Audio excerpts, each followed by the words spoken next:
ആഞ്ജനേയ. പ്രതീക്ഷയ്ക്ക് വിരുദ്ധമായി എവിടെ നിന്നും എപ്പോഴും അപകടം സംഭവിക്കാവുന്ന ഇന്നത്തെ സ്ഥിതിയിൽ ആയോധന കലാഭ്യാസം നമ്മുടെ യുവതലമുറയ്ക്ക് വളരെ അത്യാവശ്യമുള്ള ഒരു ജീവിതശൈലിയായി മാറേണ്ടതാണ്. ഈ അഭ്യാസ പ്രകടനത്തിലൂടെ അഭ്യാസത്തിലൂടെ തന്നെ എന്ന് പറയാം, ശരീര സംസ്കരണവും ആത്മരക്ഷാവിദ്യയും ഇതിൻ്റെ ഒരു പാഠപദ്ധതിയാണ്. ശക്തമായ ശരീരവും ശക്തമായ മനസ്സും, strong body and strong mind and it's synchronisation.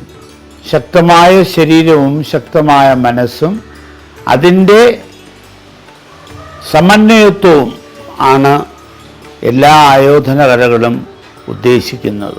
കളരിയിൽ ധാർമ്മികാശ്രമം 1983 ആഗസ്റ്റ് 7 ആരംഭിച്ചതിന് ശേഷം ലോകത്ത് വിവിധ ഭാഗങ്ങളിലും വിദേശ രാജ്യങ്ങളിലും ഇന്ത്യയിൽ നിന്നും വിവിധ സ്റ്റേറ്റുകളിൽ നിന്ന് വരുന്ന കുട്ടികളെയും നമ്മുടെ തന്നെ പല സ്കൂളുകളിലെയും കുട്ടികളെയും ഇവിടെ കളരിയിൽ വന്ന് അഭ്യസിക്കുന്ന കുട്ടികളെയും നാം അത് പെൺകുട്ടികളും ആൺകുട്ടികളെയും നാം ആയോധന കല അഭ്യസിപ്പിക്കുന്നുണ്ട്.